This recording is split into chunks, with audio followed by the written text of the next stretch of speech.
I was on the mid-deck again, watching the beds fill, when station traffic pushed a priority tag onto my console and told me the Loom were taking the gallery for the whole night. The night shift in Somnic Exchange Ward 19 looks the same from hour to hour if you do not stare too closely. 2 rows of sleep frames on either side, cables hanging in loops, coolant ribs overhead. 1 long glass wall where the visitors sit in their cradles and watch. The only clock that matters is the usage table in the corner of my vision, counting up how much fear we have burned out of each donor. I walked the near row and ran through my standard checks. The first frame held Benno, contract volunteer. Sold a block of his nightmares to get his family off a collapsing colony. I tapped the pad by his shoulder and let it project a short tagline. Trauma baseline moderate, cardiovascular stable, neural wear within acceptable range. Pupils responded, hands relaxed. He knew the run, kept his head down, did not try to talk before a cycle. Next frame, Laszlo. His file called him a security risk. That usually means political problems someone wanted off the books. He watched me approach through half-lidded eyes. How many tonight? His voice came out flat under the light sedatives. As few as I can get away with. I checked his drip rate, then nudged his restraints 1 notch looser. Keep your breathing even and do not fight the scripts. It lands harder if you push back. He stared up at the ribs. You always say that. When you stop coming back with full sentences, I will change the line. I moved on. 3rd frame, Braal. Debt labor, last leg of a long contract. His hands twitched, fingers curling and opening against the restraint mesh. Usage history floated over him in red and amber bands. Too much over the last week. I would have benched him if I had the authority. He tried to track my hand as I checked his pulse. Marshall, you rotate me tonight, yes? You will get rest windows. I kept my eyes on the vitals. That is all I can promise until I see the order. You promised last time. I promised I would try last time. You are still alive. That is the part of the promise that stuck. He let his head drop back. I logged the checks with a thumbprint and glanced up at the glass. The gallery on the other side stepped down in narrow tiers, just wide enough for a tech desk and the rail track that carried the Loom cradles. At that moment, the glass showed nothing but reflection. My own shape, the beds, the pale glow of monitors. In the upper right corner of my overlay, the priority tag pulsed. Loom delegation, full gallery occupancy, session type, extended live block, client, sovereign trade partner, extended block. That meant no breaks between cycles in the way we normally used the term. Clients sometimes bought longer runs, but they usually left space between segments where we could pull donors out, rotate, reset scripts. A true extended block was a climb without a platform. I stepped to the wall console by the supply cabinet and keyed in the request. The ward map unfolded, overlaying the beds, the coolant ribs, the glass. Above the glass, the gallery track flashed, segments lighting as the Loom cradles checked in through dock control. The intercom popped. Marka, you're ready downstairs? Halden's voice carried that familiar mix of fatigue and distance. Ward administrator. Never came down in person, unless something had already gone wrong. We are still prepping donors. I have 3 cleared, 2 more on standby. What is this extended block flag? Diplomatic office sold them a continuous live segment. Special deal. You will get the override packet in a moment. We do not run continuous blocks with this many at limit. Usage tables are read across half the ward. You run what the contract lays out, Marka. The Loom are paying beyond top rate. This is not the night to get precious. It is the night to keep people's brains from liquefying in their skulls. I kept my voice flat and my face empty. Records pick up tone. A pause on the line. Keys in the background. You are a low dreamer with med training and no sponsor. Do not make me remind you how many posts on this station fit that profile. There it was. The small, clean threat. I did not answer. Check your console, Holden went on. Override is live. You still have discretion on donor selection and sedative levels. Use it. The line dropped. A block of red text appeared on my overlay. Extended safety override. Authorized by station admin, diplomatic liaison, and ward control. Thresholds listed as advisory. Automatic shutdown and forced rest windows downgraded to requires human confirmation. At the bottom, a box for my approval. I took a breath, rolled my shoulders once, and walked to the end of the near row. The ward door to the gallery stairs stood closed. Through the narrow strip of glass in its frame, I saw the gallery lights deepen as the Loom cradles came online. If I refused to sign, the override would bounce back to Holden. He would sign it himself or find someone who would. In that version, my name would move from Cycle Marshal to some other column, and one day I would wake in a bed on this side of the glass. I thumbed the box. Approval logged. Timer for the block appeared in the corner of my vision, counting down to start. "Benno," I called. "You are first in line." His fingers twitched. "Heavy?" "Extended." I adjusted the screens along his frame, narrowing his field of view so the ceiling ribs framed him in. "They paid for a climb. We will try to keep the holds in." He grimaced once. "My kids are off station?" "Traffic shows their transport out of system 2 days ago." I checked the marker in his file to be sure. "You already paid for that part. Tonight is on my tab now." He let his eyes close. I finished with Laszlo and the donor in the far corner, then hit the call pad by the stair door. The maglocks clunked. The door slid open with a rough scrape in the track. I stepped through into the narrow stairwell, climbed, and pushed out into the gallery. The gallery was a raised throat along the side of the ward, maybe 2 people wide from rail to wall. On one side, the floor dropped away to the glass that looked down into the beds. On the other, bulkhead and support struts. The Loom cradles already lined the track that ran along the glass, frames gliding into place with slow, precise movements. Each cradle was a jointed structure of metal rings and supports, like someone had taken a cargo frame and folded it into a loop.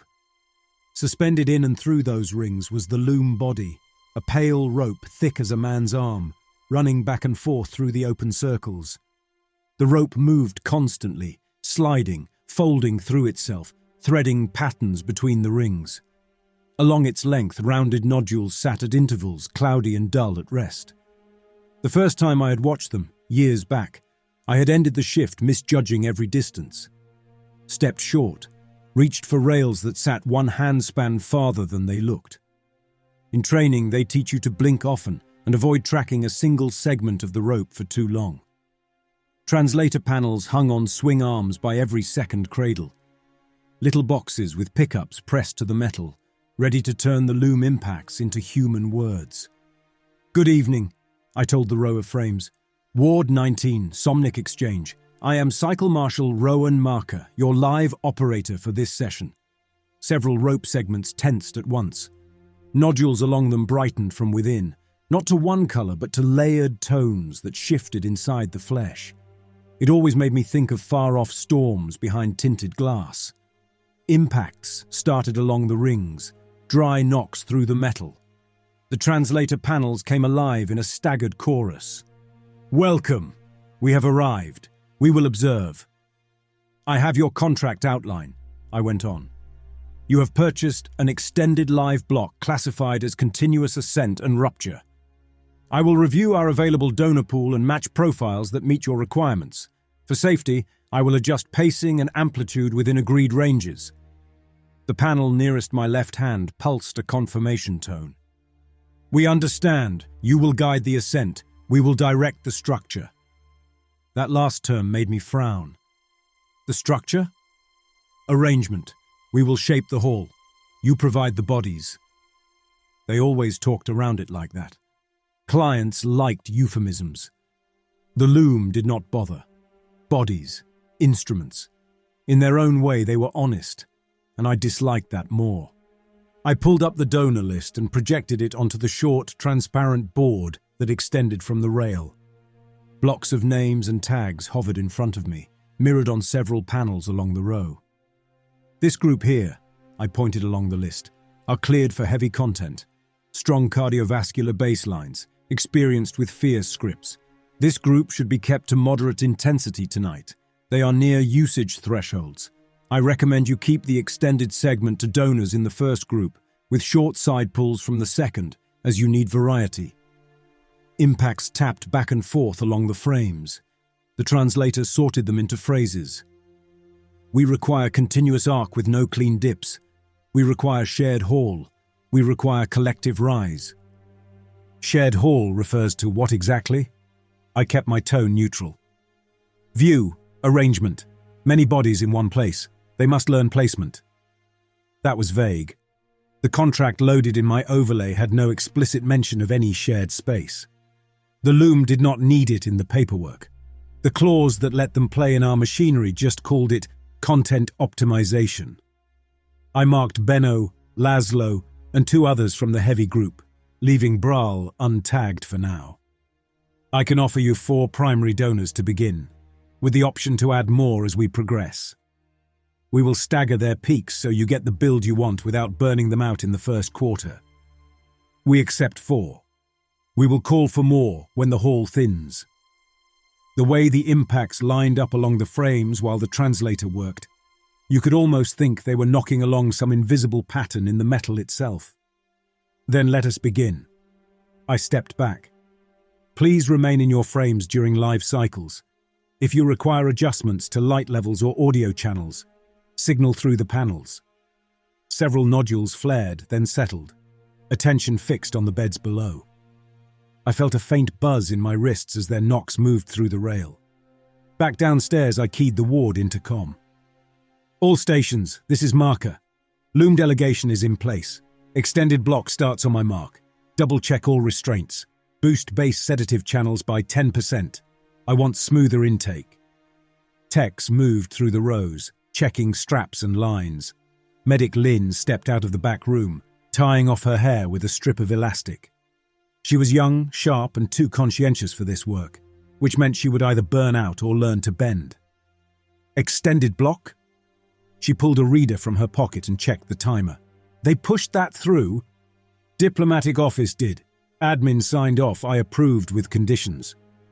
I moved to the central console where all feeds came together. We keep donors alive, coherent, and speaking in actual words at the end. That is my line. She looked down the row at Braal. You know he is past where we would pull him on a normal week. I am keeping him out of the initial climb. For how long? As long as I can. She snorted once without humor and moved to her station. I gave the Loom a final check through the glass. Their rope bodies were calm, loop settled, attention on the beds. Timer ticked down to 0. Block start, I called. Phase 1. Bring donors 1 through 4 online. Screens filled with biometric traces. Heart rates ticked up as the nightmare scripts took hold. The feeds themselves pushed into the upper half of the main monitor, 4 squares with different colored borders. Benno's script began as a standard confined space cascade, collapsing corridors, blocked doors, pressure alarms. He had a history with structural failure during evacuation. They paid well for that kind of fear. Laszlo's script played with pursuit, footsteps behind him in changing corridors, the sense of being categorized and chased. The young debtor in frame 5, a kid named Toby, got the more generic template. Familiar faces that turn wrong, safe spaces that show hazard when the lights come up. The 4th donor, Grant, ran through a combat replay. Old wars never really left this trade. At first it worked. Spikes lined up where the script said they would. The Loom nodules overhead brightened in short bursts as they watched, impacts clicking along their rings. 10 minutes in, I walked the row, watching the donors twitch and tighten against their restraints. Nothing unexpected. Vocals picked up on some feeds, muffled through the mouth guards. I boosted 1 sedative drip and eased another. Benno was the first one to surface. His script hit a lull by design. giving us a chance to check his coherence. I stepped to his frame and triggered the partial lift. His eyes snapped open. For a moment he looked at nothing. Then his focus settled on my face. "Name and station." I leaned in. "Benno Adder, Somnik Exchange Ward 19, Khepri Station." "You dropped me too soon." "Just to check. Where were you?" "In a hall." His brow furrowed. "Like a performance hall. Steep, seats leaning forward, no walls where they should be, light coming out of the floor." I glanced at the script outline hovering above his bed. Confined spaces, structural collapse, nothing like a hall in there. "And what happened?" "Nothing yet. I was on the floor, could feel people up above, sliding around. You pulled me before anything started. Was that the script?" "No." I checked his vitals, nothing outside the usual ranges. "Maybe bleed from another donor. Does the hall feel familiar to you?" "No, but it is waiting." His eyes tried to slide past me to the glass. "You putting me back in?" "Yes. Keep your breathing steady. I will adjust your script." He grimaced and sank back as I re-engaged the cycle. Cross-contamination between scripts happened sometimes, usually when we ran too many similar patterns together. Minds leak into each other under heavy stimulation. This early, with 4 different templates running, the convergence sat wrong in my gut. I pulled up Laszlo's feed. The visual trace showed him running along a corridor that bent in ways I recognized from his intake, the political detention wing on his homeworld. Good. That was what we aimed for. But at the edges, where darkness should sit, faint shapes took on stepped, tiered outlines. Rows. I checked Toby's. His scenario had him in a familiar family home, discovering small wrongnesses. A picture frame turned around, a door that would not shut. When he opened the front door, instead of a street beyond, there was a drop and a broad, sloping floor with seats rising around it. "Lynn," I called, "come look at this." She crossed over, wiping her hands on her coat. "What am I looking at?" Toby's script. I replayed the last 10 seconds. "That hall, is that anywhere in his template?" "Not in this one." She flipped through the metadata. "We do not even have a set like that in our library. Looks like something patched in from somewhere else." Pattern bleed across donors. "Between nightmares, sure. From nowhere, no." I looked up at the gallery. The loom ropes moved with more intention now. Several segments had settled into shallow arcs, bowed like low bowls. Nodules lit along those curves in slow sequences that made no sense if you tried to follow them. Their translator panels picked up a short exchange. "Seats forming, floor forming, tracks aligning, human bodies respond adequately." I leaned over the rail. "We are seeing unusual convergence across donor feeds. Scripts are bending toward the same space. That is outside the package you purchased." "Convergence is desired," the panel answered. "We paid for shared hall. You will manage thresholds." "You did not specify insertion of new structures into base scripts." "Structures arise from alignment, not from intrusion. We are using your own machines." That was true and useless. I went back down. Benno's vitals spiked. I adjusted his sedative up a touch and clipped the edges of his script, flattening the sharpest peaks. The override let me do that much without argument. Phase 1 of the block rolled into Phase 2. Timer in my vision crept forward. On the main monitor, the grid of feeds started to lose its variety. Different donors found their way into the same wide hall through different doors, hatches, and breaks. Once inside, their paths diverged by only a few meters. They stood or were placed on the floor. They looked up. They sensed watchers above them moving along high tracks. For the first half hour, I managed it the old way. Adjust scripts around the edges, tweak doses, move donors in and out of cycles. Every time one surfaced, I checked them. When Laszlo came up, he stared past me at the ceiling ribs. "Where?" I prompted. "In a hall," he answered, same as Benno. "Seats leaning in, metal overhead, could hear things moving along it." "You have never been in the gallery." I watched his pupils. Described the overhead. Frames, he muttered, like cargo frames, but turned, and something threaded through them. Up there, moving around. I did not look at the glass. I kept my eyes on him until he slipped back into the script. By the time we hit the middle of the block, 4 different donors had given me roughly the same description of a hall none of them had seen, and a gallery none of them should know exists. The grid on the monitor showed one event from different angles. That was when I felt it. The job shifting under my feet. Until that night, I had believed we were selling them what we already had. Old traumas cut to shape, pumped through station hardware, sold by the cycle. That night, the Loom reached in and started treating our nervous systems as raw material for something of their own. I pulled a copy of the live stream into a secure buffer, just 30 seconds of it. I loaded it on a side monitor and stepped through frame by frame. There were views from donors' eyes as expected, floor level, looking up, looking sideways. Then a shot from above one of the beds like a camera in the ward ceiling. Our layout did not include a lens there. Next, a view from the gallery side of the glass, looking down at the beds. That could have been any human's eyes, but the height sat a little higher than a person standing at the rail. Halfway through the clip, the feed cut to a perspective I recognized in a way that made my skin crawl.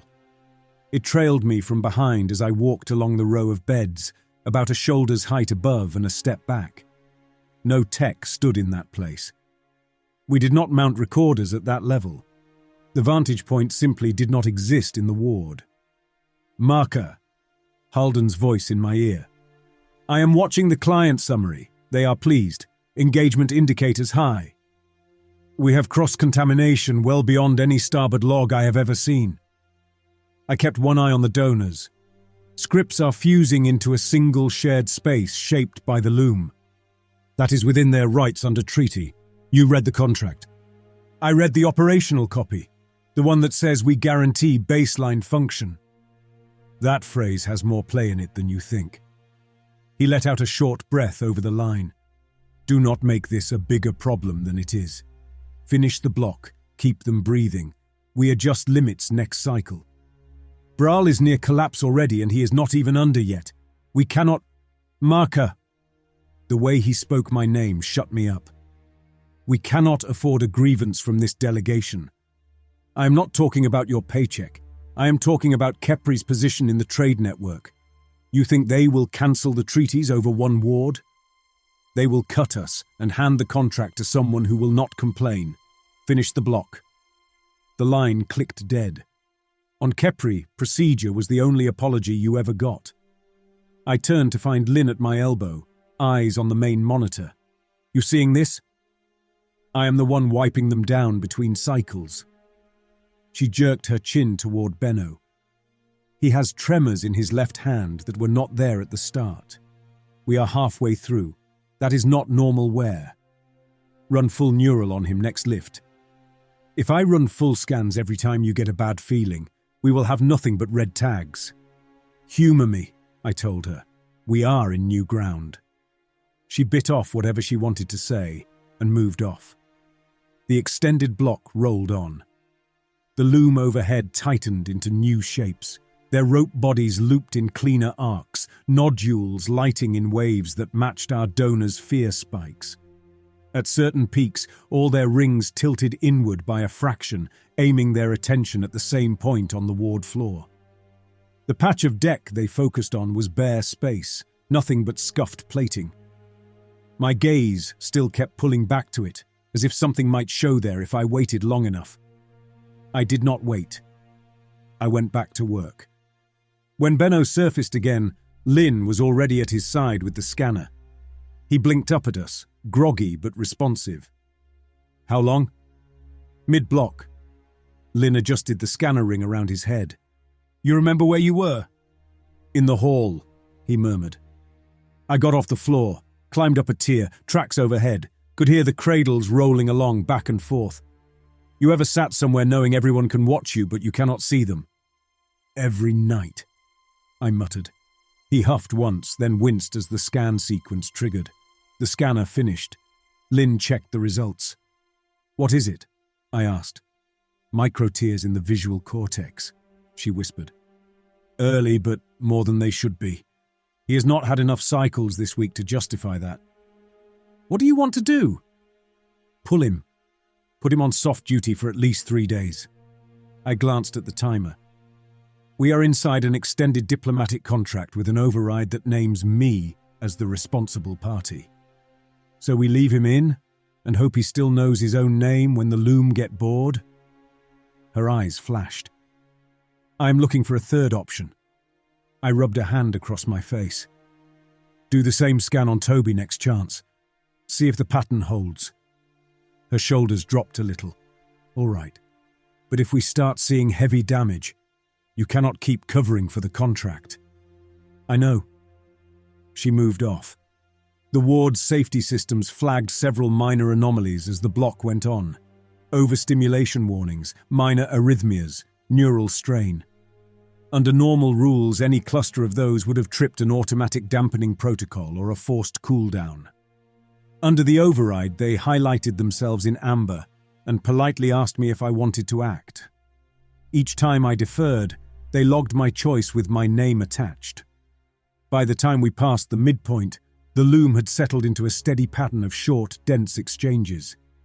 Their translator panels murmured almost constantly, their impacts rattling through the rail like a constant counting game. "We will add more seats. The floor holds. Human bodies remain intact. Measure the low one, the quiet one." I knew they meant me. Low dreamer, low endogenous nightmare index. That had made me valuable to the ward. I could stand here every night watching, without leaking much of my own horror into the stream. Now it made me valuable for another reason I did not want. When the timer hit the mark I had mentally set as too far, and passed it without the world caring, I made a decision.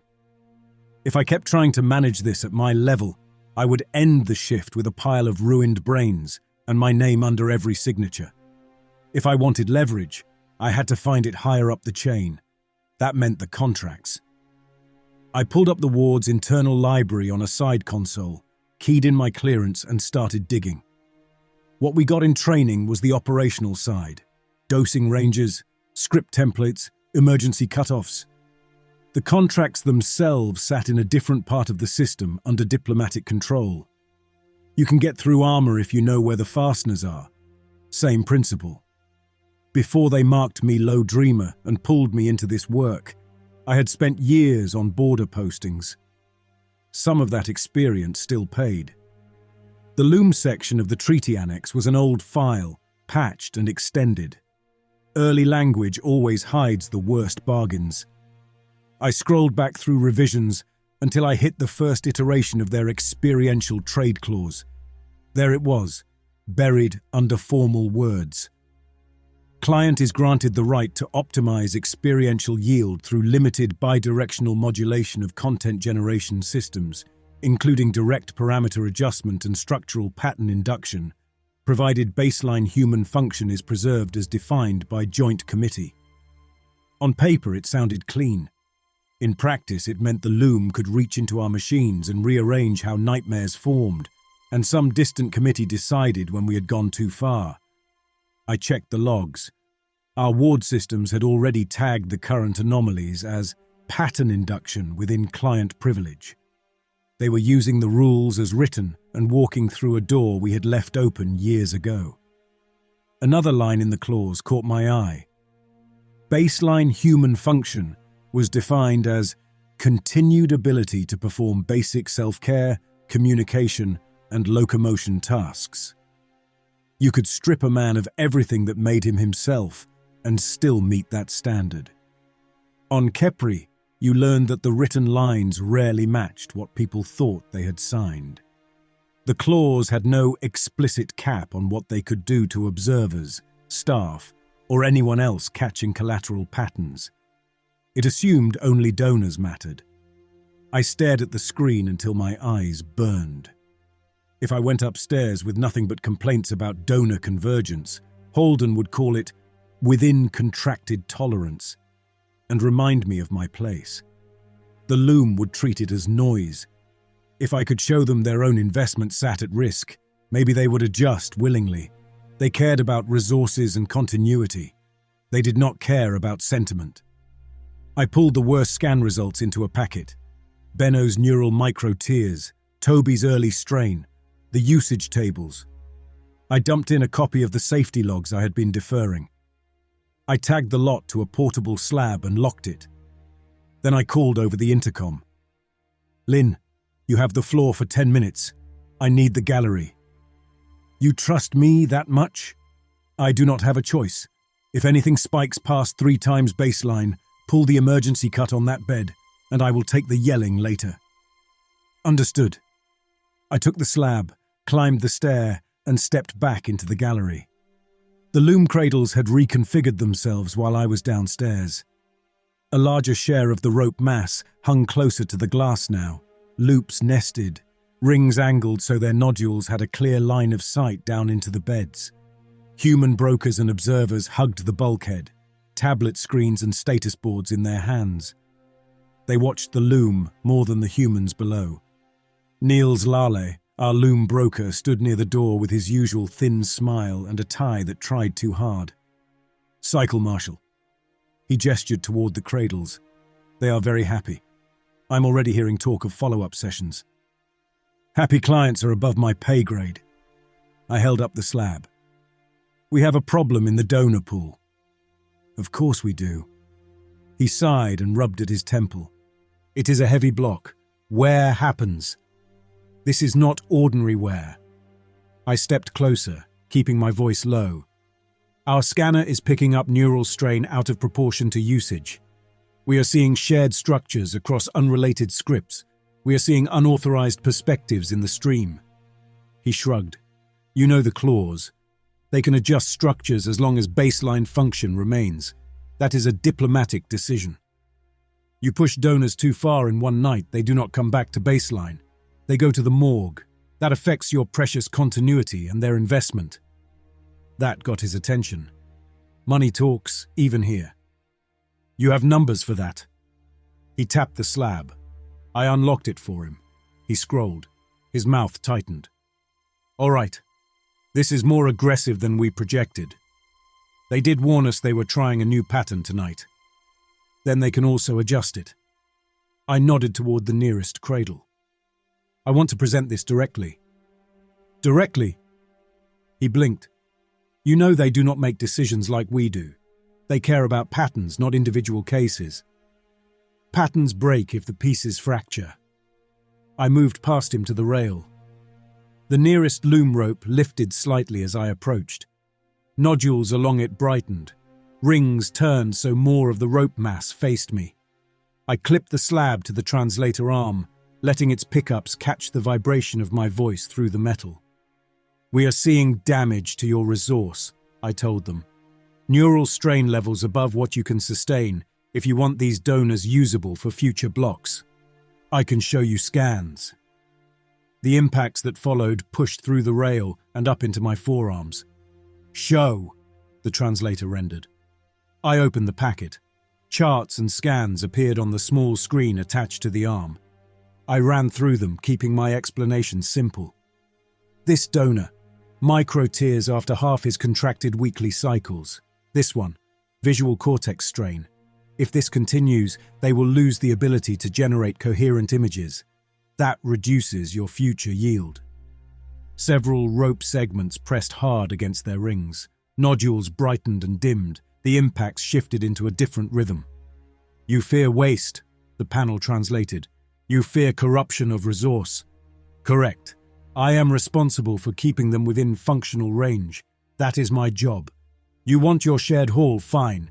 We keep it inside the limits their brains can handle." More impacts. "Baseline function will be preserved. We have structured many bodies before. Your definition of baseline lets them dress themselves and maybe walk to the toilet. That is not what our ethics board signed for." "Your ethics board defined it," the translator answered.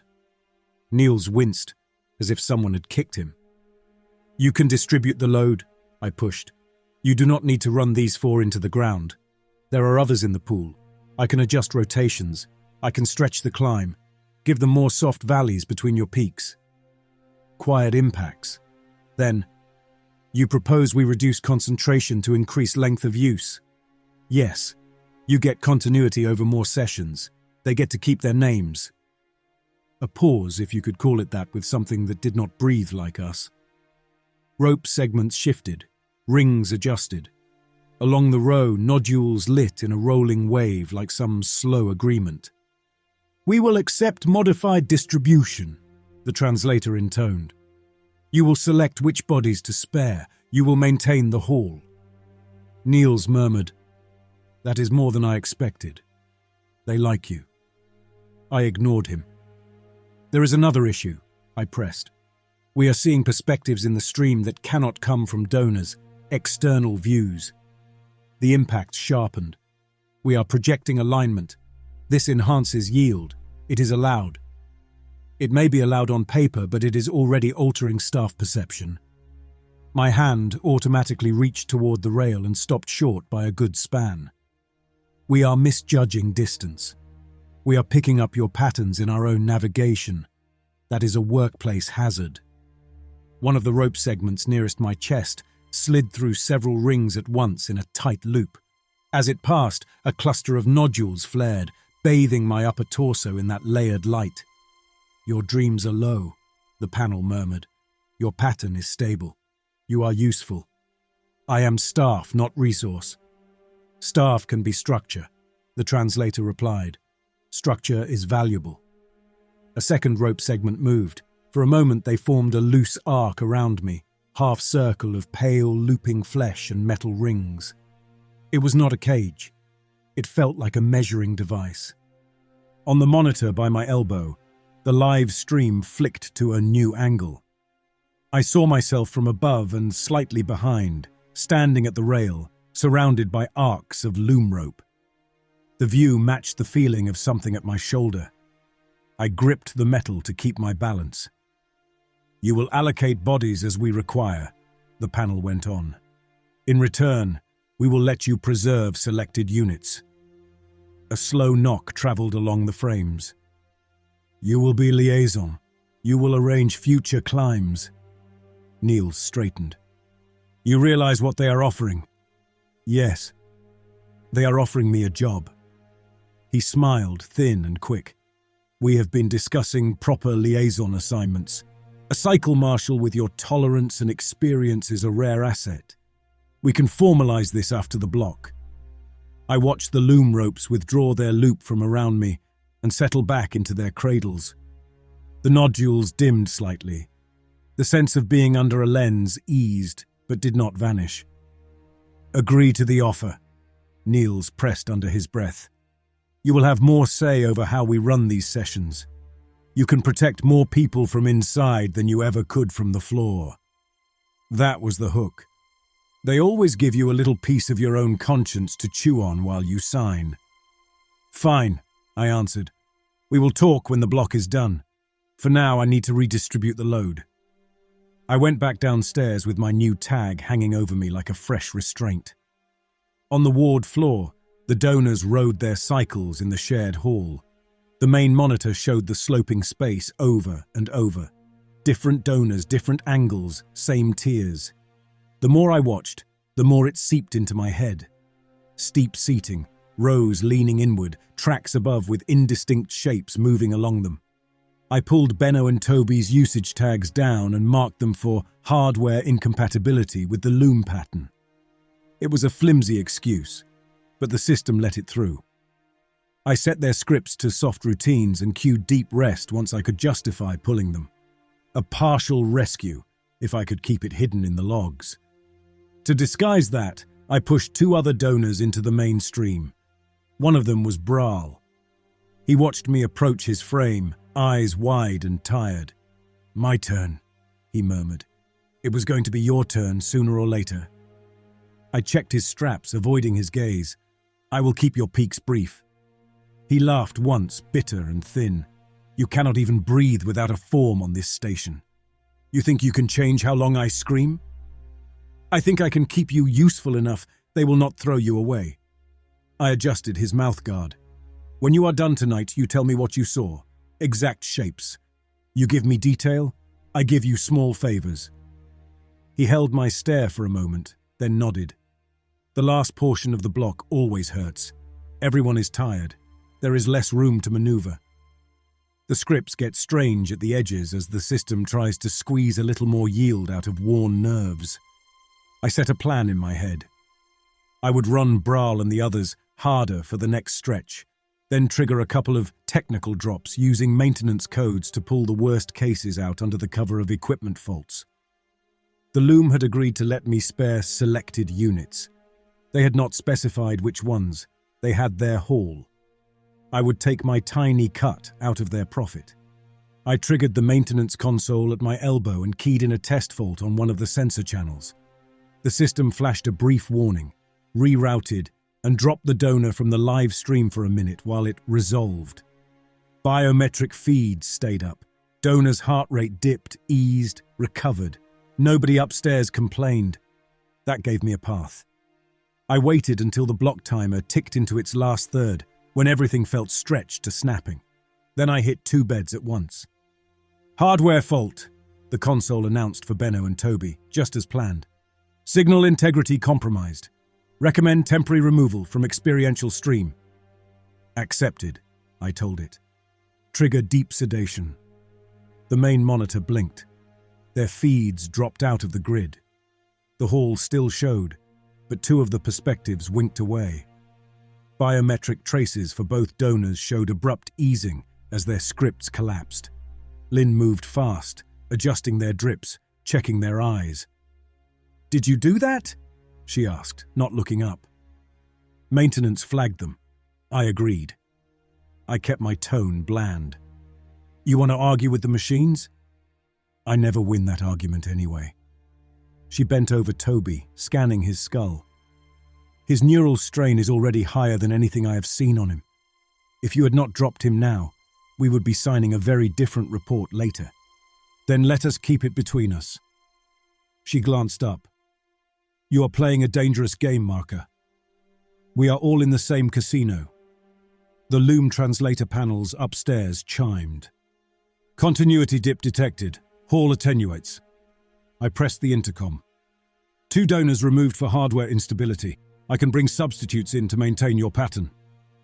Pattern holds, they answered. We accept the dip. We will compensate in later climbs.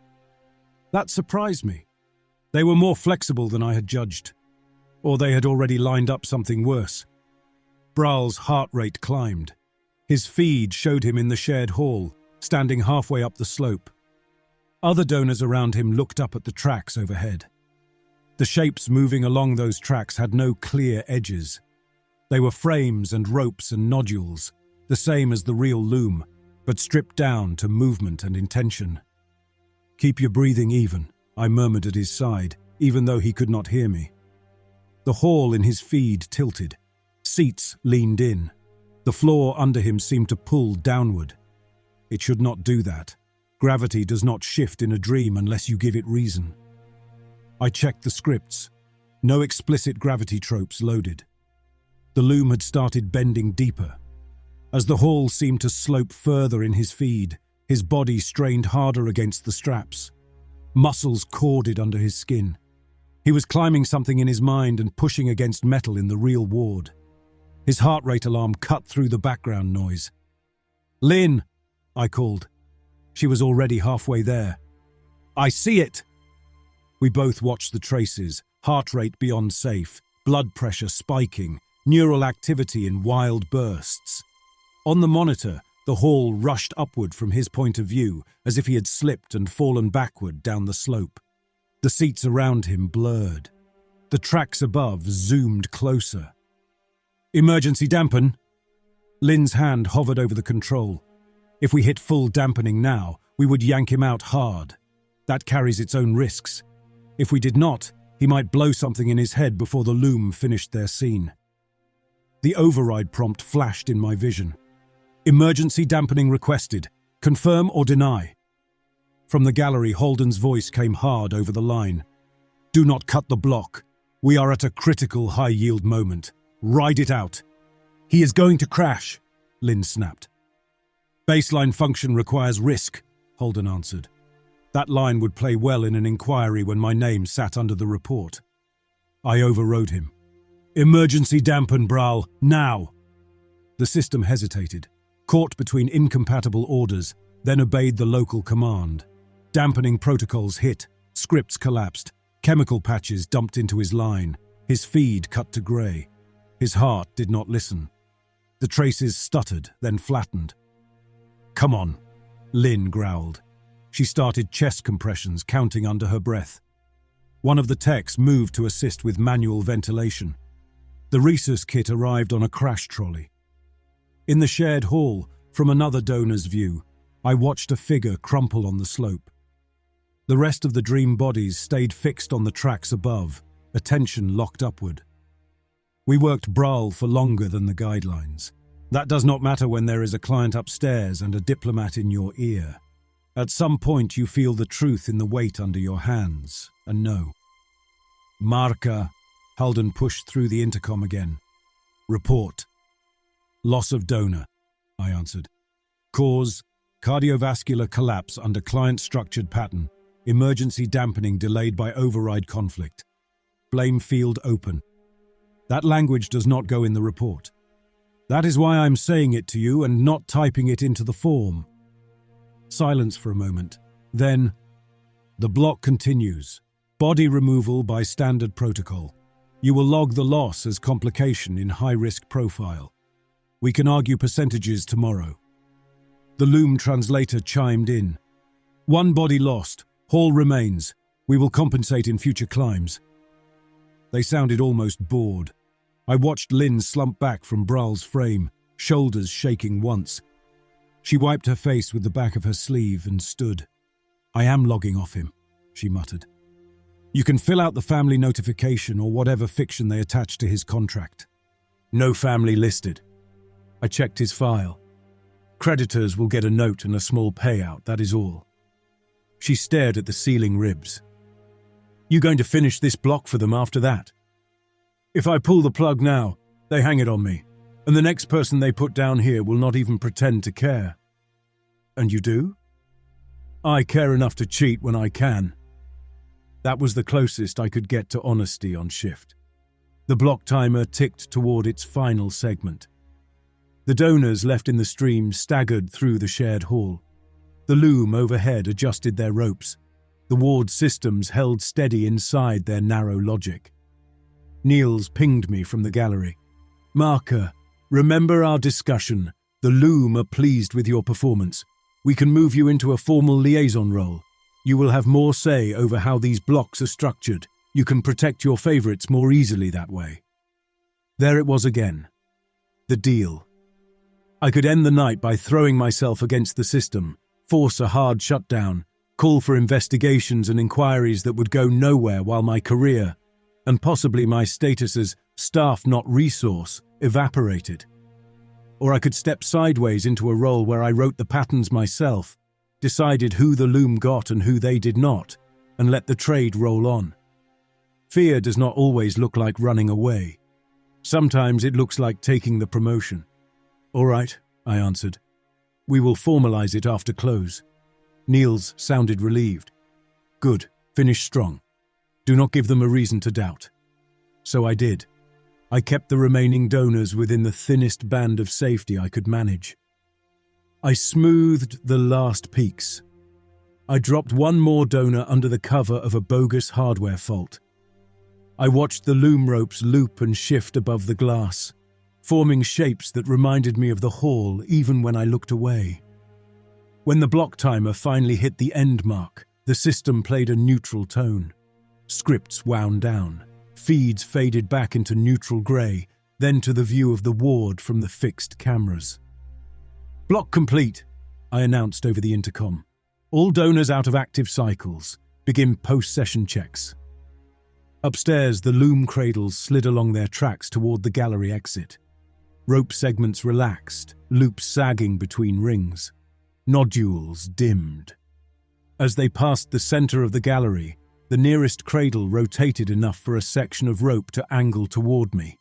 A cluster of nodules lit briefly in a calm, layered sequence. "Pattern accepted," the translator panel beside it murmured. Then they were gone. The ward settled into its version of quiet. Monitors still beeped, pumps still worked, techs still moved. But the focused pressure of the block had eased. Lynn finished with the last donor and joined me at the central console. "We lost one. 2 are on the edge. The ones you dropped might still have a full set of senses when they wake up." She rubbed her eyes. "Call that a win?" "On this station?" I closed out the live stream buffer. "We call that a miracle and wait for someone to revoke it." She gave a short, humorless laugh and went to prepare the body release forms for Brawl. By morning, the ward looked almost normal again. Sheets straight, equipment stowed. The only visible change was an empty frame where Brawl had been and the dark tag above it waiting for a new name. The paperwork did the same thing to the night that the machines had done to the donors. Flattened it, smoothed it, shaved off the sharp edges until it fit. Holden brought the official language down from admin. Unexpected complication during high-intensity extended block. Donor presented pre-existing cardiovascular risk factors. Emergency dampening executed, unsuccessful. No breach of baseline function protocols for remaining donors. Client satisfied. He handed me the pad. "Sign." "You want me on this too?" I raised an eyebrow. "You were operator of record." I signed. The line between responsibility and guilt on Khepri ran through that little gesture every time. After the reports, Niels cornered me in a cramped administrative room off the corridor. The walls there had once held motivational posters about workplace harmony. Now they just had brackets where the frames used to be.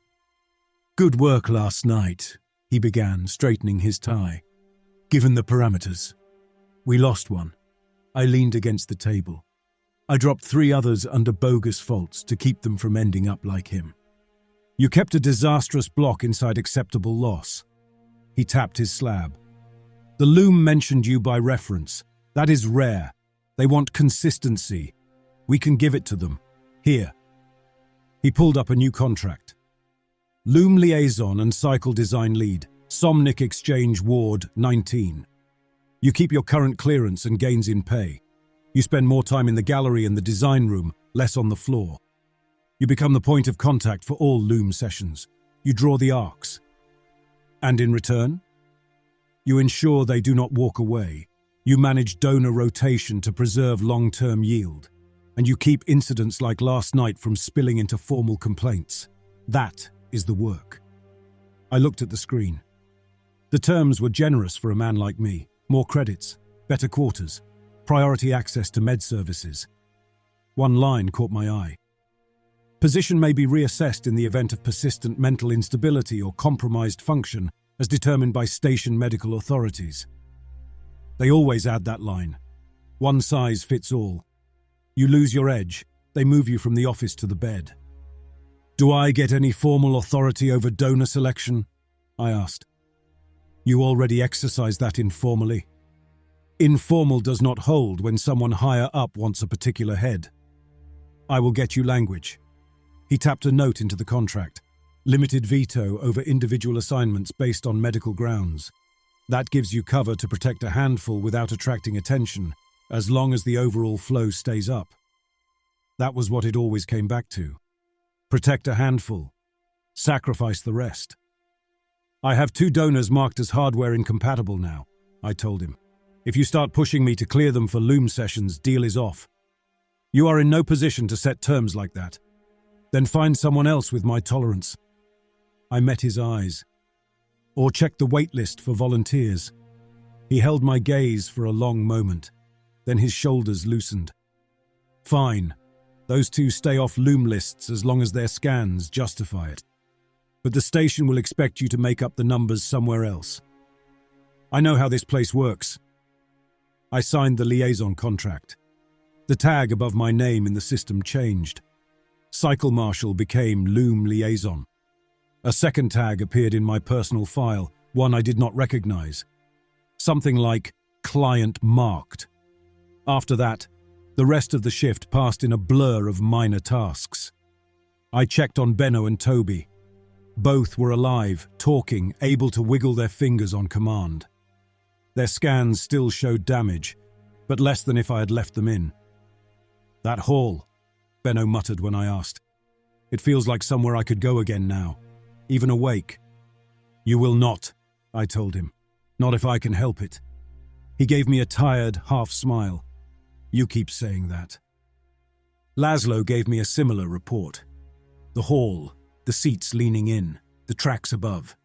The sense of being watched from more angles than his eyes could count. I logged it all. When my shift finally ended, I walked the corridor to my assigned cabin on autopilot. Small room, narrow bed, fold-down desk, no window. The station always sounded the same in there. Air movers in the walls, distant clank of rails as cargo or cradles moved, occasional murmur from neighbors. I lay down without undressing and closed my eyes. I am a low dreamer. That is what the tests say. Most nights my sleep is shallow, with little in the way of narrative. That night, as soon as I slipped under, I stood in a hall. The slope under my feet matched every description my donors had given.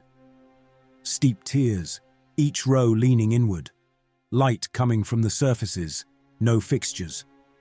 The seats were not chairs. They were shapes built into the floor, more like platforms. Above, tracks curved around the space. Frames moved along them, rope bodies threaded through rings, nodules lit in layered tones. From where I stood, I could see the floor below where the donors usually were. It lay bare, a smooth expanse with nothing human on it. I looked up. Several of the shapes on the tracks had oriented themselves towards me. I could feel their attention without any clear eyes. "You are late," came a voice, not in my ear or my head, but from the way the hall seemed to shift around me. I woke before anything else happened. No gasp, no jolt, just open eyes staring at the underside of the bunk above me. My skin felt tight. My hands were clenched on the blanket. I lay still and counted my breaths until they evened out. For a while I told myself it was ordinary pattern bleed. You sit in that ward long enough, you pick up images from other people's dreams. It happens to high dreamers all the time. It would pass. Then I remembered that I had never before held on to any dream that clearly, especially not one shaped like the Loom hall. Shift bell chimed. Time to go back. When I walked into Ward 19 in my new role that next cycle, the tags over the beds had updated. Some new names I did not recognize. The frame where Brawl had lain stood empty for now. It would not stay that way. The system does not like empty spaces. Lynn gave me a small nod from her station. No questions about the Liaison title next to my name. On Khepri, you do not ask a man why he took the rope that was handed to him. You just watch what he does with it. I checked the schedule. For the next Loom visit, there was a small gap in the donor list where there should have been another name. One empty slot, coded as maintenance reservation. Nobody had told me who had left that gap. It might have been a glitch. It might have been a piece of luck. It might have been the system reacting to a flag I had not consciously set. I left it empty. Upstairs, in the gallery, the Loom cradles glided into position again. As I stepped out onto the narrow floor, their rings turned in small increments. Rope segments shifted. Nodules along a half circle lit slowly. They formed a shallow arc around the spot where I now stood as Liaison. On Khepri, we used to say the system only wanted your worst nights.